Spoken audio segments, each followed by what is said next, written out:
તો તિસ્તા સિતલવાડ પરની કાર્યવાહી, તેમના પરના આરોપો, આ તમામ બાબતોને વધુ સમજવી છે। જાણીતા બિઝનેસમેન અને મુસ્લિમ સ્કોલર એવા ઝફર સરેશવાલા આપણી સાથે અત્યારે લાઈવ જોડાઈ ગયા છે। સરેશવાલાજી, આપનું સ્વાગત છે। સૌથી પહેલો સવાલ તો એ કે જે અત્યારે કાર્યવાહી થઈ રહી છે, છેલ્લા 2-3 દિવસમાં જે घटनाक्रम જોવા મળ્યો, आपसे सबसे पहले तो यही जानना चाहेंगे कि जो तिस्ता के खिलाफ अभी कार्रवाई हो रही है, एसआईटी का गठन किया गया है, कुछ लोग ऐसे हैं जो इसके फेवर में है, कुछ अपोज भी कर रहे हैं। सबसे पहले आपकी प्रतिक्रिया क्या है जो अभी घटनाक्रम दिखाई दे रहा है?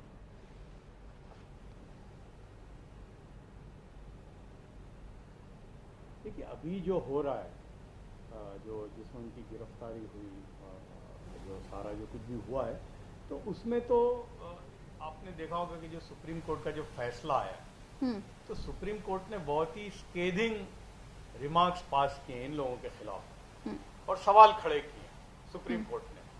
तो मेरे ख्याल से उसी सवाल को लेकर इनकी गिरफ्तारी हुई है। और फिर देखिए, तीस्ता जी से जो पहले भी शायद 6-7 साल पहले भी ये सारा मामला तो आया था कि उनके पास फॉरेन से पैसा आया है, वो सही इस्तेमाल हुआ है नहीं हुआ है, ये सब बातें तो थी।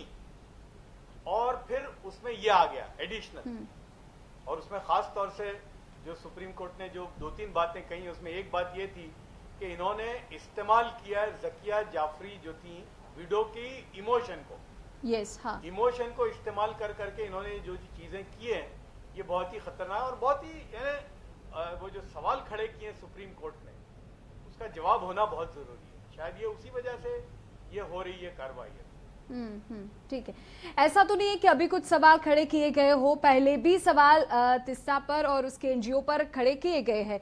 लेकिन आपने जहां तक तिस्ता को नजदीक से देखा है, आपने गुजरात के राइट्स को नजदीक से देखा है, क्या कुछ आपके जहन में उस वक्त आया था कि क्या कुछ गलत हो रहा है जिसके ऊपर कार्रवाई की जरूरत तब भी थी और अब भी है?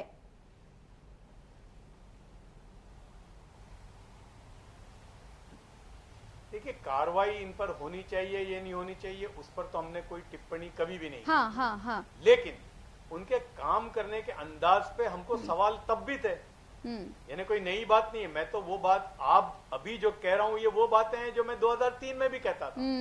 फॉर एग्जाम्पल, जो मुझे बहुत ही आपत्ति थी जिस बात से कि भाई इससे कि गुजरात में जो हुआ अहमदाबाद शहर के अंदर और जो 8-10 शहरों के अंदर हुआ, टोटल अगर आप देखें तो सरकार के जो आंकड़े हैं उसमें 1600 से ज्यादा मुसलमानों की जान गई थी और बहुत बेदर्दी से गई। 1000 से ज्यादा तो बिजनेस एस्टेब्लिशमेंट अहमदाबाद शहर में जलाए गए थे, मकान जले लोगों के, लोग बेघर हो गए, डिस्प्लेस हो गए, 1.5 से 2 लाख लोग डिस्प्लेस हो गए थे। यहाँ पर अगर आप याद करें तो अहमदाबाद शहर के अंदर और आसपास में बहुत सारी जगहों पर रिफ्यूजी कैंप लगी हुई थी, इसमें 1.5 से 2 लाख लोग थे। स्कूलें खत्म हो गई थी, बच्चों के एजुकेशन का मामला खत्म हो गया था, ये सब कुछ हुआ था, है ना। तो लेकिन जो इसके जो मेन एक्यूज थे, जो ये पूरे राइट के जिन्होंने किया, जो अहमदाबाद में और जो सारी जगहों पर हुआ, तो उसमें जो मेन थे वो थे हरेन पंड्या साहब, जो उस जमाने में मिनिस्टर भी थे, मंत्री भी थे, गोवर्धन झड़फिया जो मंत्री भी थे, बाबू बजरंगी, जयदीप पटेल, फिर आपके प्रवीण तोगड़िया साहब, ये मेन आर्टिस्ट थे पूरे प्रकरण के। उनके खिलाफ तीस्ता और जो पूरी इनकी पार्टी है, उन्होंने कोई कुछ भी नहीं किया। तो सवाल जो है, क्वेश्चनेबल जो है, वो तो तभी हो गया था कि ये क्या। अच्छा, दूसरा, हम लोगों का मानना शुरू से था, तब भी हम ये समझते थे कि बहुत तो आप नरेंद्र मोदी साहब को ये कह सकते हैं कि भाई वो चीफ मिनिस्टर थे और वो कंट्रोल नहीं कर पाए, लेकिन नरेंद्र मोदी इन्वॉल्व है इसमें, यह बात कभी भी किसी मुसलमान ने नहीं कही थी।